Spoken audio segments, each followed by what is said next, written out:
Saludos de nuevo desde Viniu Logistics. En Viniu todo es nuevo, ya lo sabéis, os lo hemos dicho todos los días. Hoy es el cuarto ya, el último, parece mentira. Pero si algo es súper novedoso, es la mega plataforma de networking que también hemos creado específicamente para este evento con inteligencia artificial, que permite, con ese algoritmo que hemos creado, pues crear parejas, en este caso profesionales. Ayer hubo más de 20.000 contactos, ¿eh? Imaginaros, contactos provechosos, porque claro, lo que hace este algoritmo es juntar personas con perfiles y necesidades profesionales y empresariales pues comunes y afines. La tecnología está prácticamente presente en todo lo que hacemos en el sector de la logística y en este panel de ahora más todavía.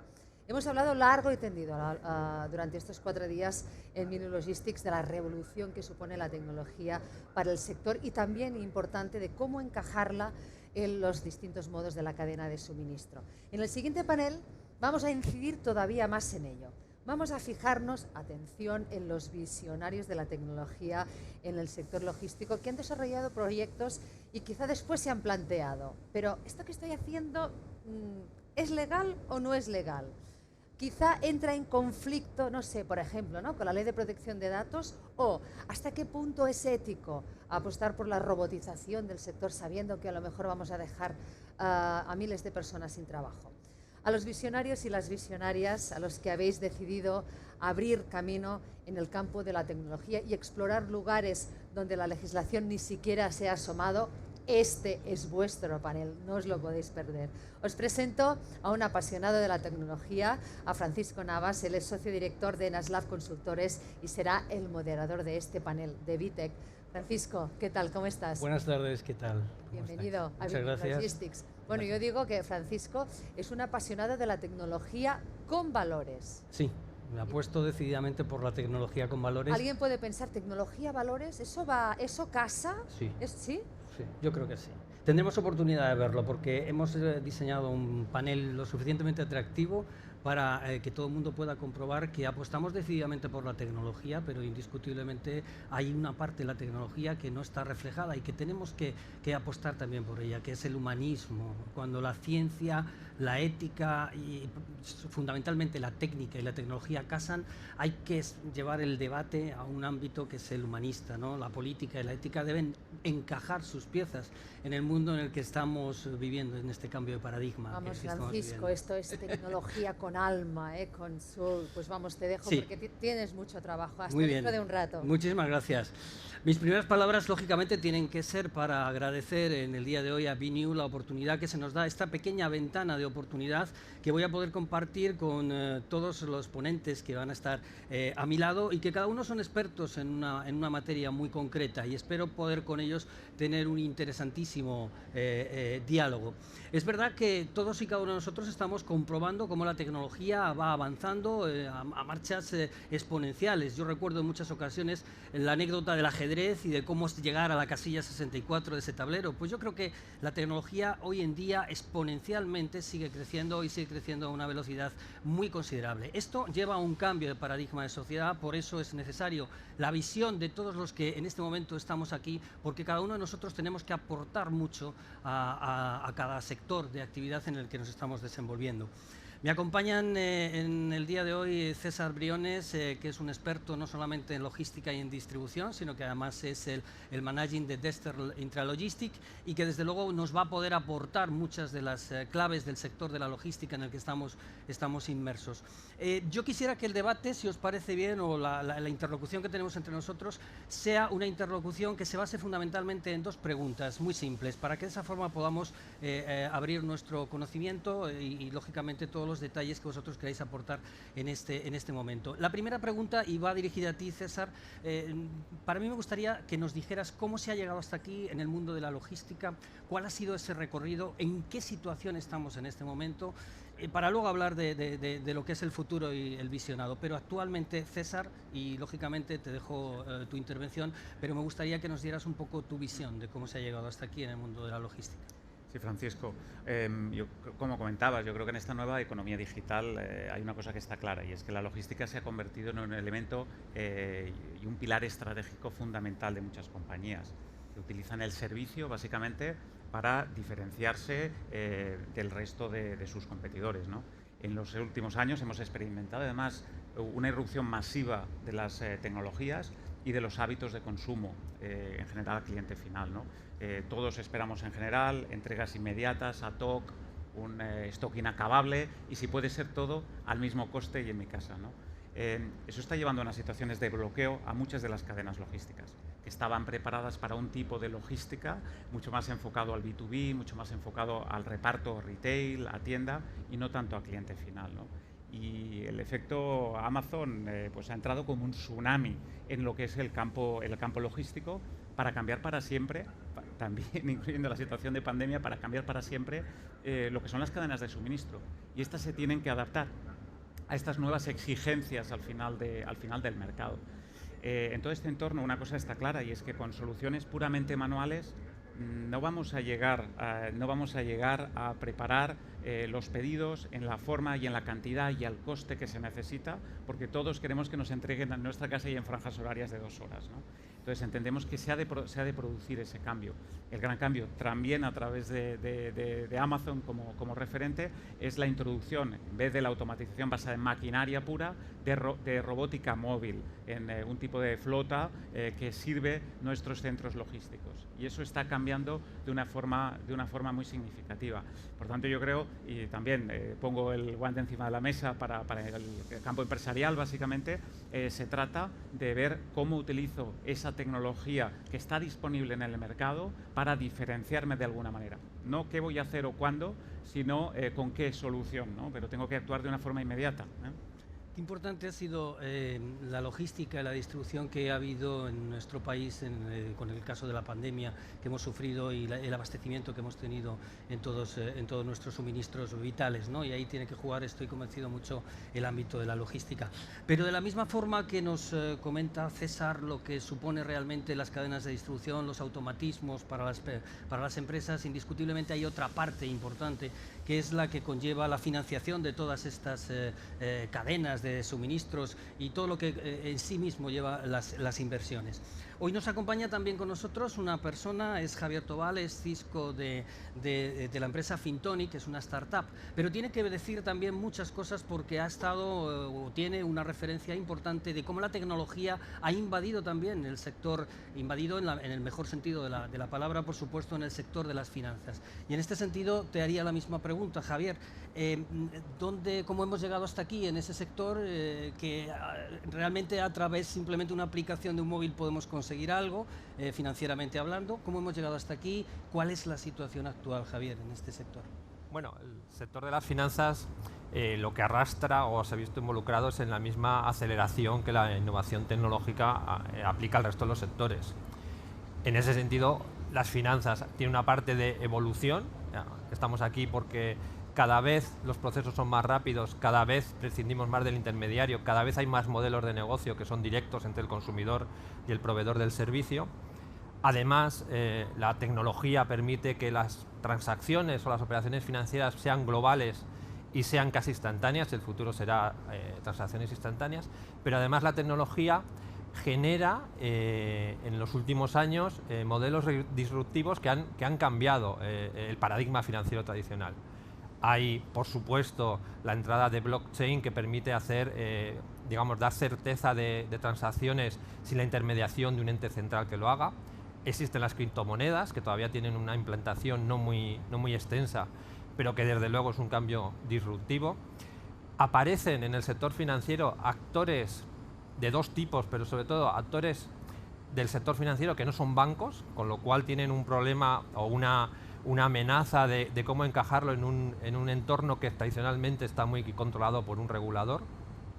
Aparecen neobancos, que son bancos que sí están regulados, pero que construyen una plataforma financiera en meses, cuando lo tradicional es que todos los actores del sector financiero tengan tradiciones, tengan una historia de muchos años.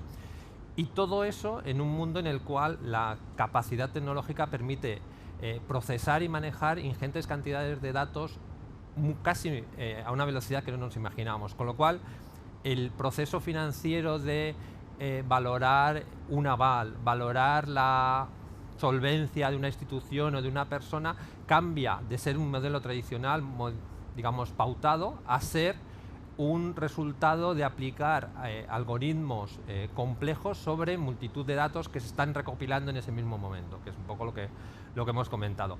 Todos esos cambios hacen que estemos en un punto, no sé si de inflexión, pero en un punto en el cual tenemos que encajar esas nuevas tecnologías con un sector que es tan imprescindible y que requiere tanta solvencia y tanta seguridad como es el sector financiero, ¿no? Indiscutiblemente habla Javier de datos, y yo creo que para hablar de datos en este momento también tenemos una persona con nosotros que nos acompaña, que es Elena Gil. Pero Elena Gil nos tiene que hablar no solamente de los datos y de la protección de datos que puede generarse en todos los ámbitos de empresa, también nos tiene que hablar mucho del Big Data, porque además ella ha sido premiada por la Agencia Española de Protección de Datos en una publicación que ha hecho sobre el Big Data y el mundo de los datos. Elena, yo también me gustaría preguntarte, como compañero, colega, jurista, aunque no de tu rama, pero indiscutiblemente admiro mucho esa rama, ¿cómo hemos llegado hasta aquí en el mundo de todo lo que es la protección de datos? ¿Tenemos una garantía de que todos los datos que en este momento están en ese Big Data, que se están multiplicando millones y millones por la red? Elena, ¿dónde estamos? ¿Cuál es la situación actual?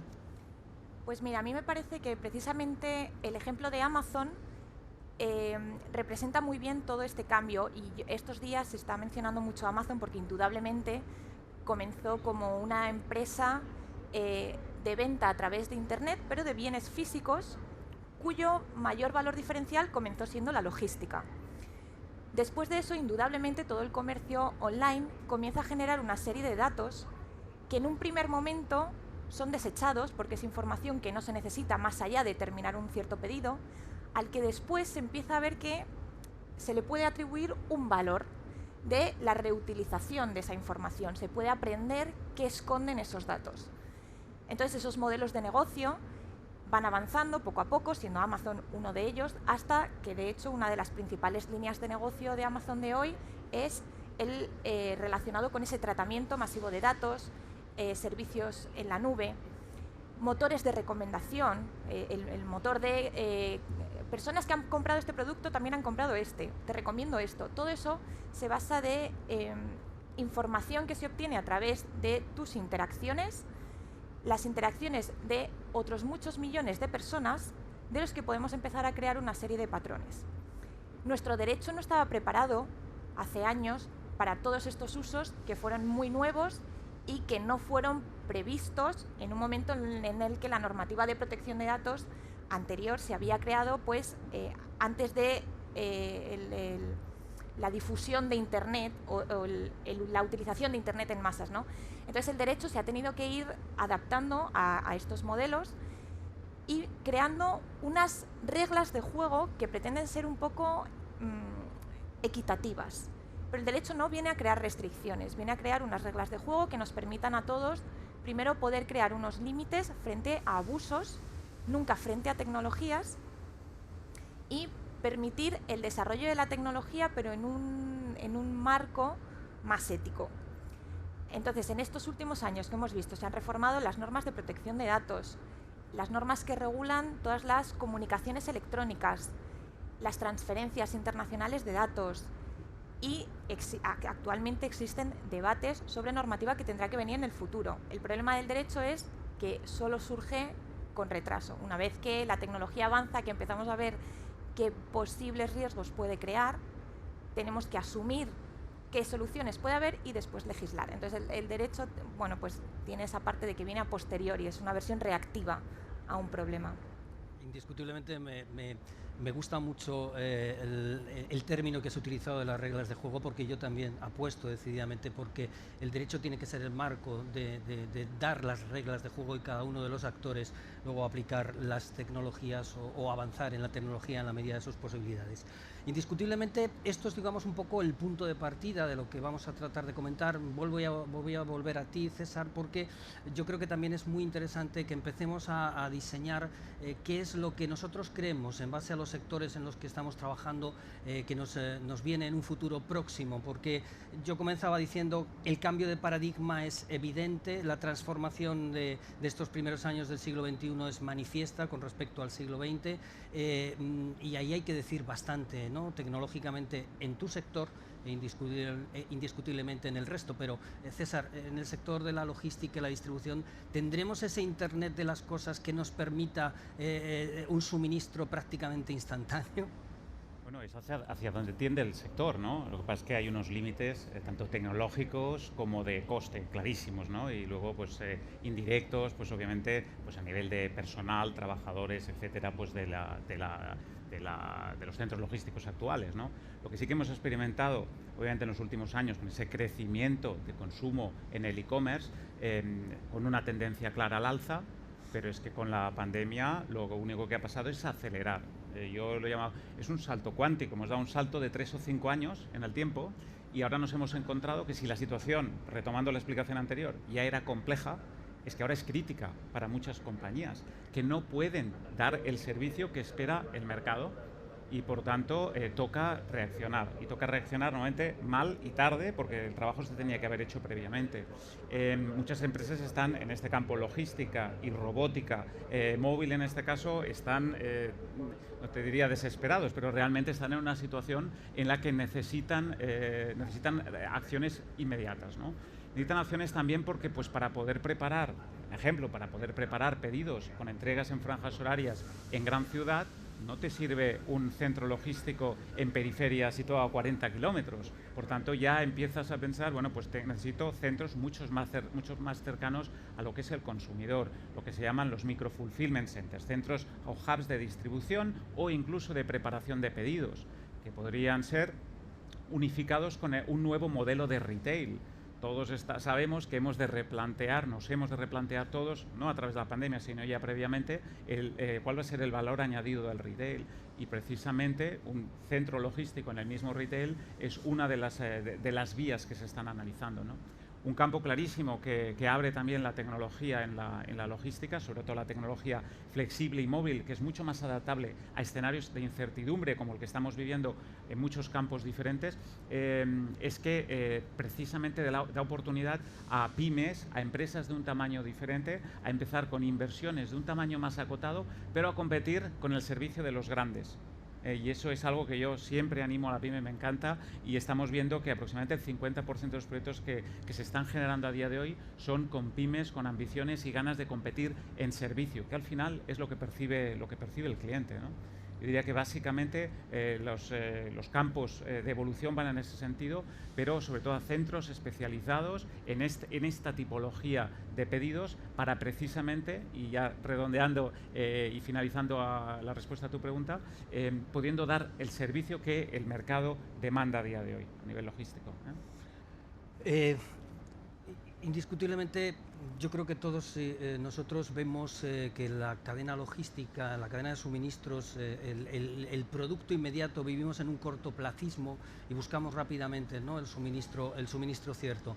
Indiscutiblemente seréis parte del futuro de la humanidad, no solamente por las sociedades occidentales, sino por otros muchos aspectos en sociedades del tercer mundo, que no me gusta utilizar esa palabra, pero es verdad que están menos desarrolladas tecnológicamente y que el mundo logístico tiene que dar cobertura también a todo ello. Aquí es donde yo meto la parte mía humanista, que ya sabéis que me gusta bastante.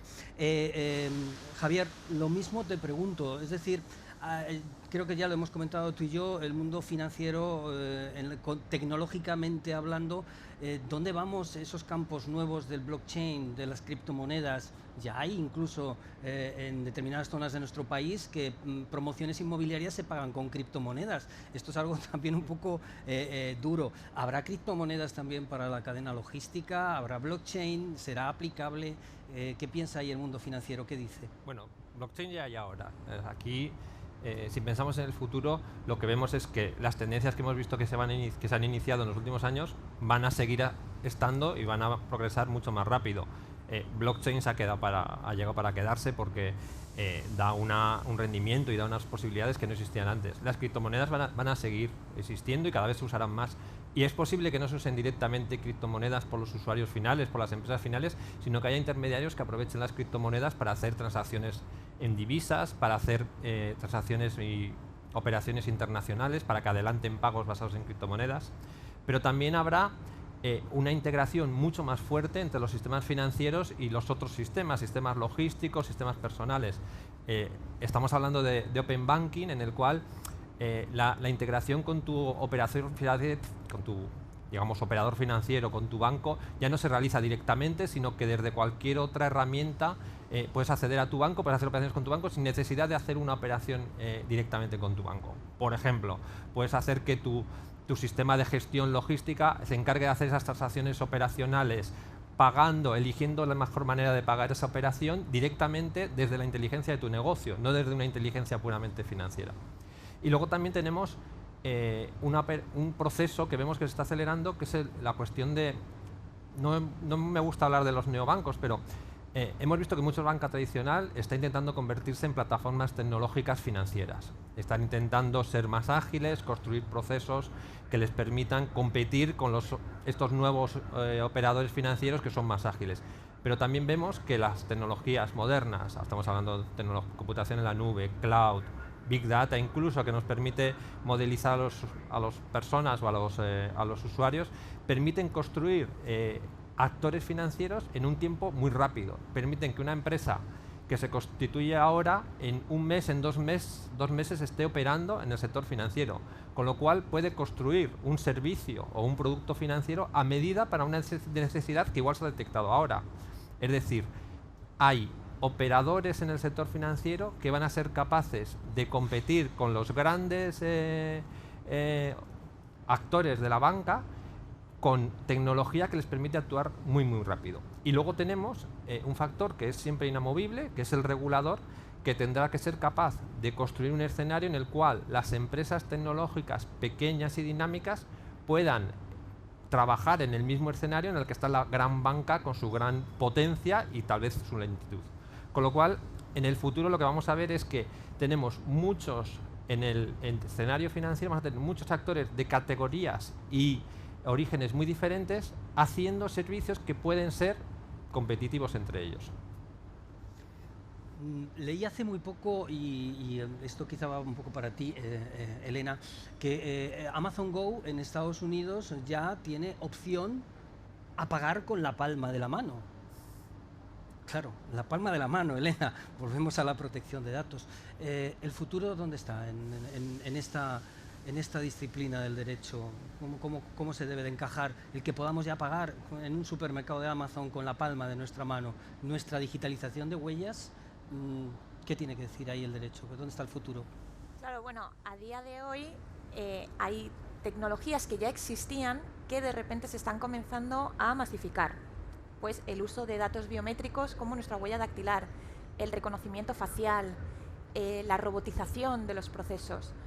Todo eso crea problemas que ya están siendo tratados, ya están sobre la mesa, para los que, bueno, algunos de ellos ya tienen soluciones que están más planteadas, otros están aún en pleno debate. Por ejemplo, qué tipo de derechos o de fiscalidad puede tener un robot que trabaje en una planta logística. ¿Cómo puedo ejercer yo mi derecho a borrar mis datos personales si los he grabado en una blockchain, que por definición es un sistema cuyo mayor valor además viene de que es inmutable? Es decir, hay muchos momentos en los que la tecnología se abre paso y el derecho tiene que encontrar la forma de abrazarla.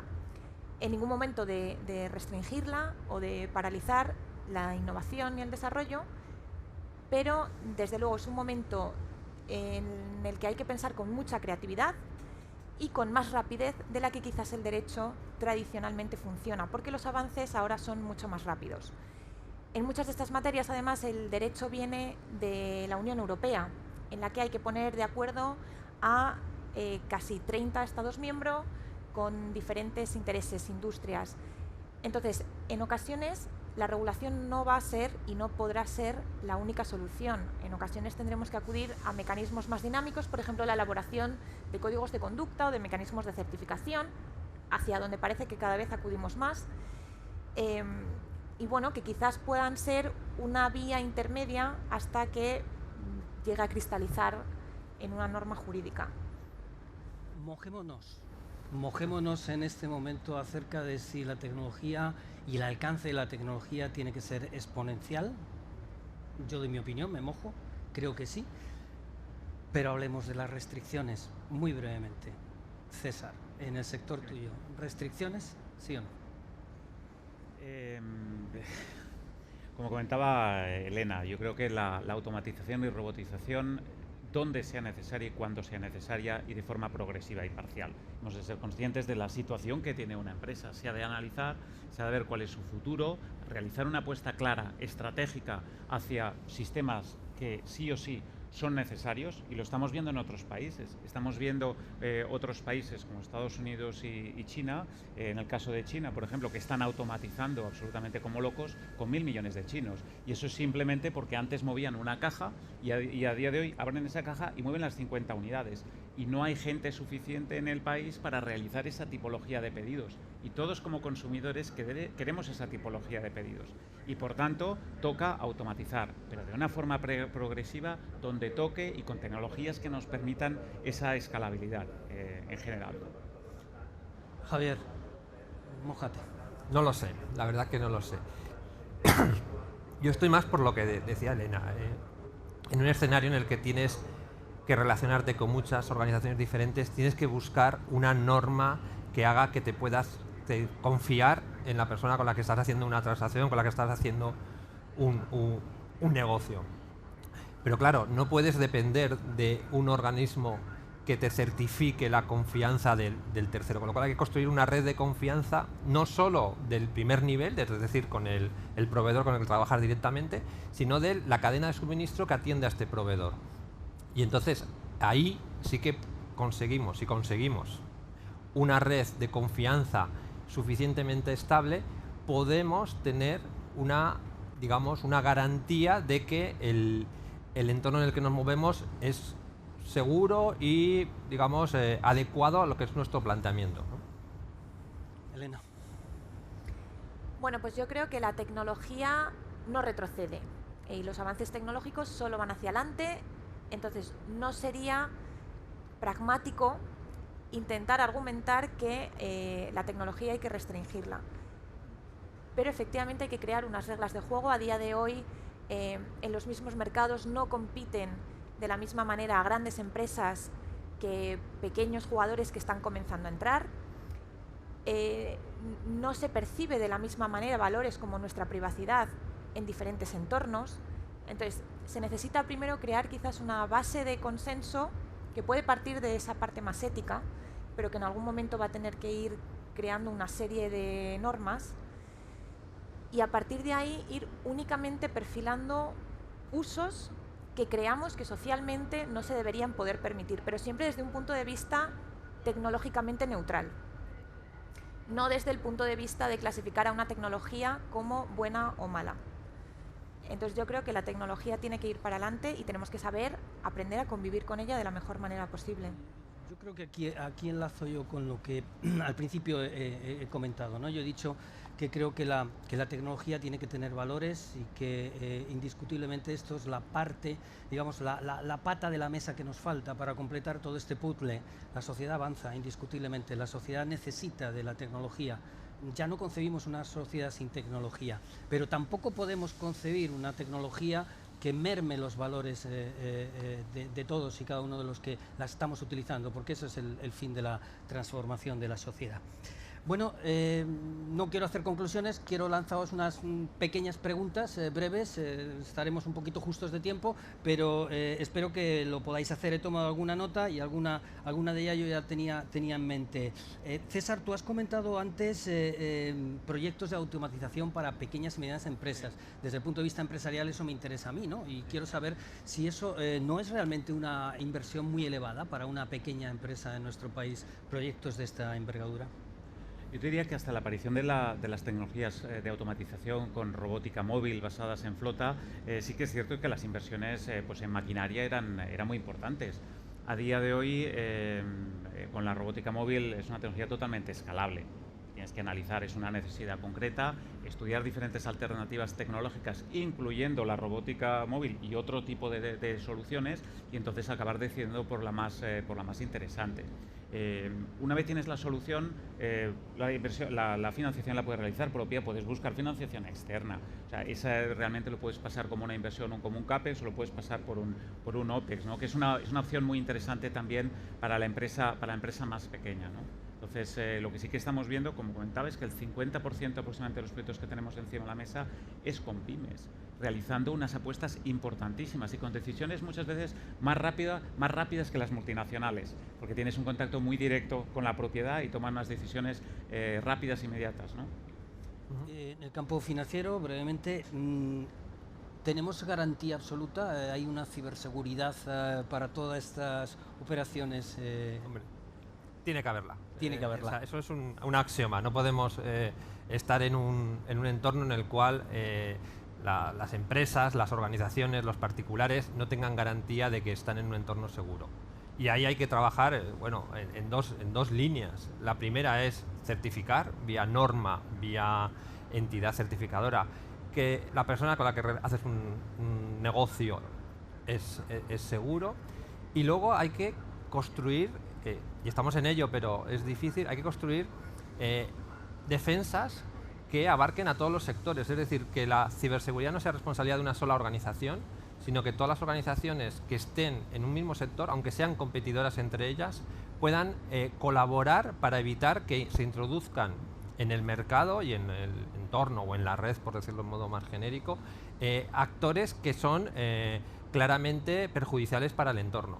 Y para eso es imposible competir, por muy grande que sea una organización, no puede competir una organización sola. Hay que construir mecanismos para que la defensa del mercado, la defensa de la red, se comparta entre todos los actores legítimos de esa red. Elena, hablabas antes del marco regulador, pero de las reglas de juego.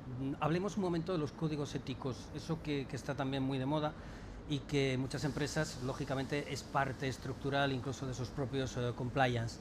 ¿El código ético es una solución a todo el tema de privacidad, datos, etcétera? Pues bueno, la creación de códigos éticos tiene pros y contras. Por un lado, yo le veo una parte positiva indiscutible, que es que son mucho más ágiles y pueden estar mucho más adaptados a una realidad de una empresa en concreto, pueden ser sectoriales. Entonces yo creo que es un medio más ágil que la creación del derecho. Por otro lado, no hay que perder de vista que los códigos éticos, al no ser derecho, no es norma cuyo incumplimiento conlleve una sanción. Y esto es muy peligroso porque podemos tender a basarnos únicamente en códigos éticos de los que nadie se responsabilice y que al final queden en papel mojado. Entonces también hay que estar un poco vigilantes a posibles tendencias de empresas que llevan años en el punto de mira de los reguladores, que parecen argumentar que la regulación es negativa, es muy compleja, que la tecnología no se puede regular, pero que sí parecen apuntar más a códigos éticos. Entonces hay que alcanzar un balance de intereses y no dejar todo a la autorregulación, porque es posible que al final se quede un poco en la desregulación. Pero con ese balance de intereses me parece que un código ético puede tener un potencial muy importante en los próximos años. César, un código ético, dice Elena, con buen criterio, pero planteemos una cosa en el mundo de la logística. ¿Qué pasa con los operarios ante sistemas de automatización? ¿Se salvaguardan sus derechos? ¿Se cambian? ¿Qué pasa? Yo diría que en primer lugar es un mito que con la automatización en la revolución digital y en el entorno de la logística se pierdan empleos de una forma directa, ¿no? Y hay muchos ejemplos en el mercado donde se ve que eso es así, ¿no? Las empresas que están realizando apuestas más grandes en automatización es porque tienen necesidad de crecer. Y para crecer necesitan ayudarse como medio y no como fin de la tecnología y de la robotización. Esa sería un poco la conclusión. Lo más habitual es que yo tenga que trabajar mucho más y preparar muchos más pedidos cada vez más complicados y que supone mucho más trabajo, y para eso utilizo la robotización. Y en muchos casos necesito incluso contratar más personal donde cada uno, tanto la parte robótica como la parte humana, cada uno aporte su valor. Por lo tanto, podemos decir siempre que la automatización, el mito que tú bien estás comentando, es falso, de que la automatización va a quitar fuerza de trabajo, ¿no? Sobre todo, pero la va a especializar. Sí. Sobre todo en la época en la que estamos viviendo. En revoluciones anteriores industriales, obviamente, había otro tipo de consecuencias. A día de hoy, de todas maneras, a la larga han sido siempre positivas. Yo hablo del corto plazo, ¿eh? Al corto plazo, a día de hoy, seguimos necesitando a los operarios. Necesitamos operarios que realicen otro tipo de trabajo. Yo realmente no estoy nada a favor de la esclavitud. Y yo me doy cuenta, por ejemplo, que en los almacenes habituales, tradicionales, totalmente manuales, esclavitud, pseudoesclavitud, estamos hablando de salarios absolutamente mínimos, andar 20 kilómetros al día y mover 20 toneladas al día. A mí realmente no me parece un trabajo demasiado apetecible. Entonces hemos de dejar a las máquinas que hagan cierto tipo de trabajo y los humanos centrarnos en otras, con mayor valor añadido. Pero podemos perfectamente formar al equipo existente para subir un grado en el nivel, ¿eh? Yo no me voy de aquí sin preguntar algo, como apasionado de la tecnología que soy, que es la computación cuántica. Esto que de repente ha irrumpido en el panorama y que no sabemos si eso puede dejar completamente obsoleto a los actuales modelos computacionales que existen en este momento. Pues la verdad es que no lo sabemos. La computación cuántica ahora mismo está en fase de construcción, ¿no? Es decir, ahora está en el modelo en el cual hay un problema y se están construyendo ordenadores cuánticos que, aprovechando la tecnología, pueden resolver estos problemas. Pero nos falta todavía unos años, no muchos, para que esa tecnología esté disponible de forma más democrática, que haya más empresas, más personas con mentalidad innovadora que puedan acceder a ordenadores cuánticos para buscar innovaciones en la aplicación de esta tecnología. Lo que ahora tenemos claro es que hay digamos, soluciones computacionales, por decirlo un poco abstractamente, que en la computación cuántica se resuelven en, pongamos una escala de tiempo, segundos, cuando antes se resolvían en días. Eso va a afectar a muchas cosas. Sabemos que va a afectar al cálculo de modelos climáticos, cálculo de modelos financieros, cálculo de modelos demográficos, pero ahora están construidos esos ordenadores para resolver esos modelos. Con lo cual estamos, digamos, en la senda conocida, aunque estamos desarrollando la tecnología, estamos en la senda conocida. Lo que no sabemos es lo que va a pasar cuando un challenger, un outsourcer, alguien de fuera de la tecnología, vea la computación cuántica como una oportunidad para hacer algo de lo que no esperamos. Sabemos, por ejemplo, hemos hablado antes de blockchain, sabemos, por ejemplo, que habrá algunos algoritmos criptográficos que no resisten la computación cuántica. Con lo cual ya tenemos una tarea, que es ver todos esos algoritmos que estamos aplicando que no son resistentes a la computación cuántica, sustituirlos por algoritmos que son resistentes a la computación cuántica. Pero insisto, ahora mismo en algún sitio hay una persona, un joven, un grupo de estudiantes, un grupo de emprendedores que están deseando tener acceso a un ordenador cuántico, que por supuesto será una solución en cloud al que accede por tiempo, para poner en práctica ideas que podrán ser realmente disruptivas y crear un cambio en el modelo actual. Pero lo que sabemos ahora es que entre el momento actual de invención de la computación cuántica y el momento en que la computación cuántica esté disponible para todo el mundo, va a haber una fase en que va a haber una diferencia competitiva muy grande entre los que tengan acceso a esa tecnología y las organizaciones, incluso estados, que no tengan acceso a esa tecnología. Elena, ¿empresas de distribución nos conocerán tanto para poder definir lo que necesitamos simplemente sin pensarlo, solo con verlo?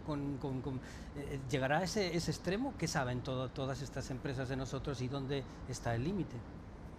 Bueno, a día de hoy una empresa con capacidad suficiente de recolectar datos, almacenarlos y tratarlos de una manera interesante ya puede saber muchísimo más de nosotros, no solo de lo que pensamos o de lo que somos conscientes que una empresa sabe, en ocasiones también más de lo que nosotros somos conscientes de lo que nos gusta sobre nosotros mismos, porque hay muchas cuestiones que son sutilezas que al final, pues bueno, no nos representamos.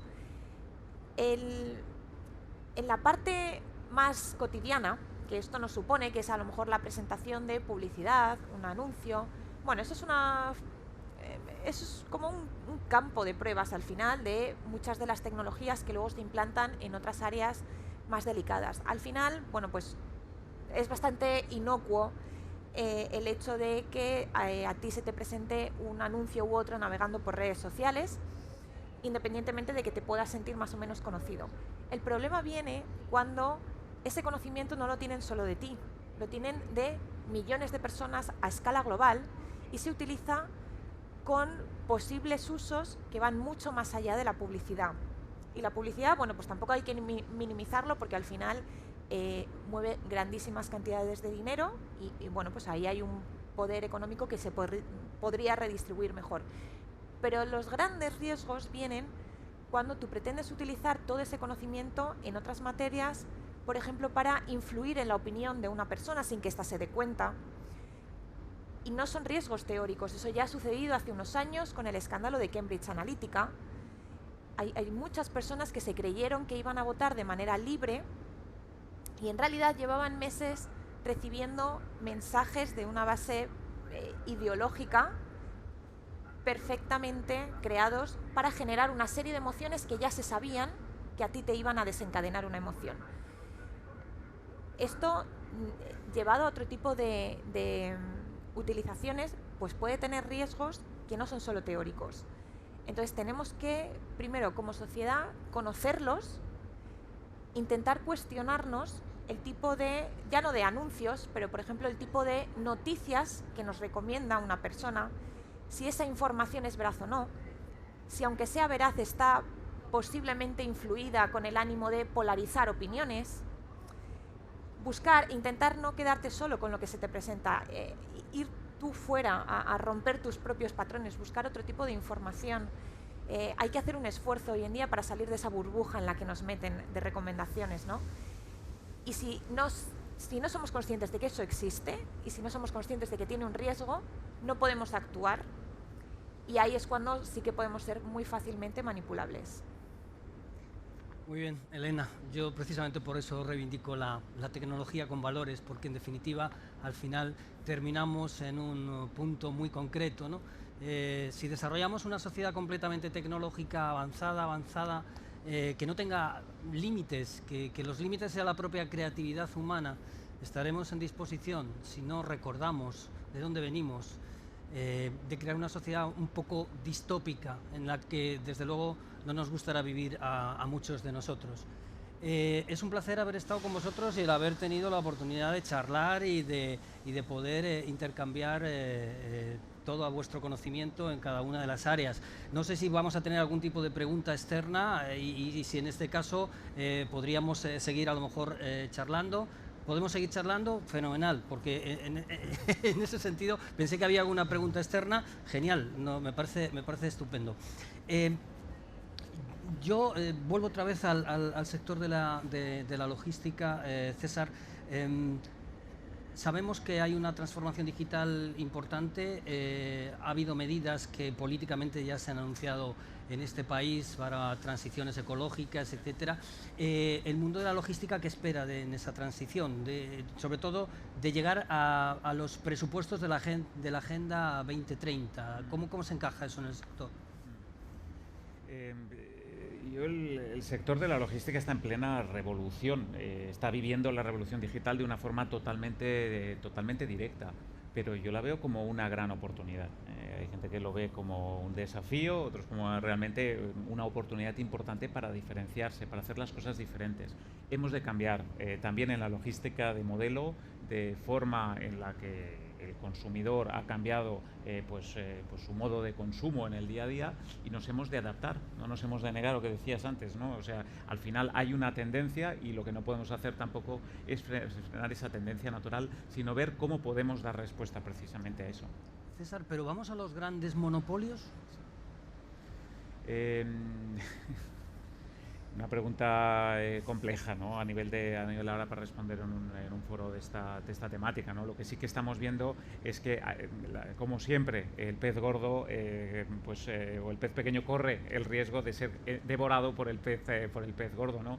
Y que los grandes players, los grandes actores dentro del mundo de la distribución tienen una ventaja muy importante en ese campo. De todas maneras, la amenaza viene desde fuera. La amenaza desde fuera, hablando al tipo empresarial, ¿no? El referente en la distribución a nivel mundial viene de fuera y ha venido muy fuerte para implantarse. Las empresas de distribución local o a nivel del marco europeo tendrán que reaccionar en algún momento de una u otra forma para competir a un mismo nivel. Esos grandes, que incluyen desde los grandes centros logísticos hasta los activos dentro de las grandes ciudades, van a tener mucho que decir en los próximos años, pero con apuestas claras y decididas.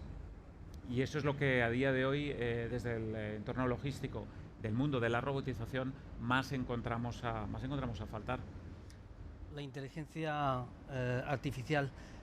Los expertos alertan del uso generalizado de la inteligencia artificial. ¿Y en el sector financiero qué pasa con ella? Bueno, en el sector financiero hace ya tiempo que se está usando la inteligencia artificial.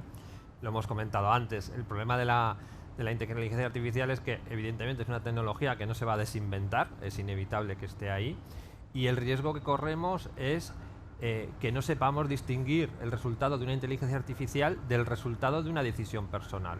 Hay que saber que va a haber procesos que se van a resolver por una inteligencia artificial, pero tenemos que tener claro, ponerle un sello, decir, esta decisión viene de un algoritmo, que suena fatal, pero viene de un algoritmo. Esta decisión ha sido procesada de una manera que no se puede reproducir, pero que sí tiene que ser, auditada, revisada, incluso rechazada por una segunda visión. Pero la inteligencia artificial no va a desaparecer y además cada vez será más avanzada en el sentido de que cada vez será más autónoma en la forma de construir su conocimiento. Muy bien. Decirte, Elena, te iba a hacer una pregunta, se me ha ido lo que quería decirte, porque me indican que tenemos ya muy poquito tiempo y por supuesto tenemos que ajustarnos al audio correspondiente. El Big Data, Elena, me interesa el Big Data, pero el Big Data como elemento que va a nutrir una minería de datos para muchísimas empresas. Tu libro hablaba precisamente de eso, del Big Data, cómo le concebimos a efectos futuros, todavía mayor que el que actualmente está. ¿Tiene límites? ¿Es infinito?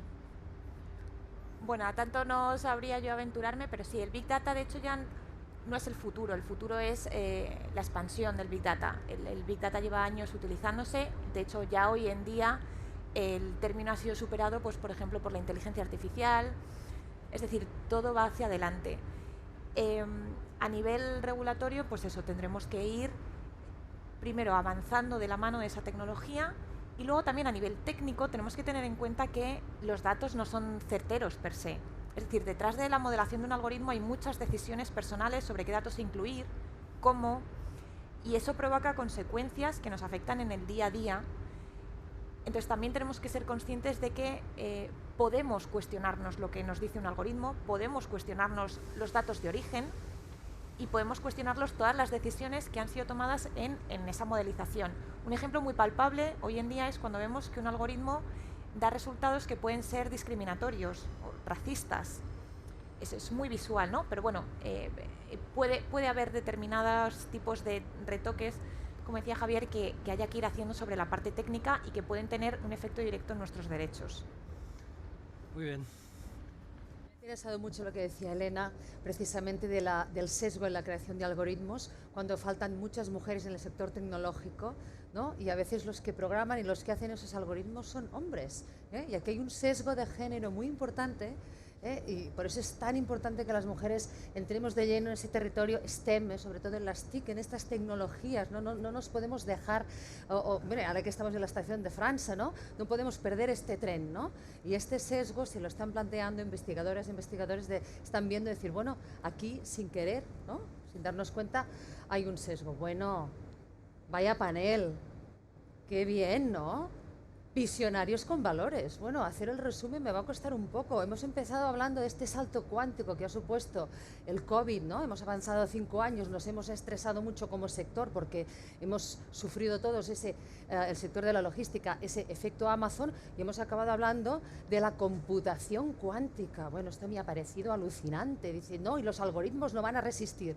Necesitamos algoritmos cuánticos. Y estos nuevos ordenadores cuánticos van a solucionar en segundos lo que ahora se tardan días en solucionar. ¿Y luego qué va a pasar? Pues que las empresas y los gobiernos que tengan estos supercomputadores cuánticos, pues habrá también un salto cuántico entre los que lo tienen y los que no lo tienen. Bueno, me ha interesado mucho en la parte del derecho, ¿no? Todo el tema, pues bueno, de ese derecho que hasta ahora es reactivo y que estaría bien que fuese proactivo, ¿no? Que se avanzara un poco lo que está pasando. Difícil, la gestión de datos. Bueno, aquí han salido muchas cosas. Los códigos éticos, qué importantes los códigos éticos mirando hacia ese futuro, ¿no? Y comentábamos ese derecho que lo que tiene que hacer es marcar las reglas del juego, antes que cortar. Bueno, me dicen que tenemos que cortar también, vamos a cortarlo todo. Os voy a decir que en el próximo panel vamos a mirar hacia el futuro, hacia ese horizonte 2030 y más allá. Y ahora voy a decir adiós haciendo así, porque si no mis compañeros lo echan de menos. Después de 4 días diciendo, dentro de un ratito aquí en Biologistics, si no lo hago, lo echan de menos. Hasta ahora.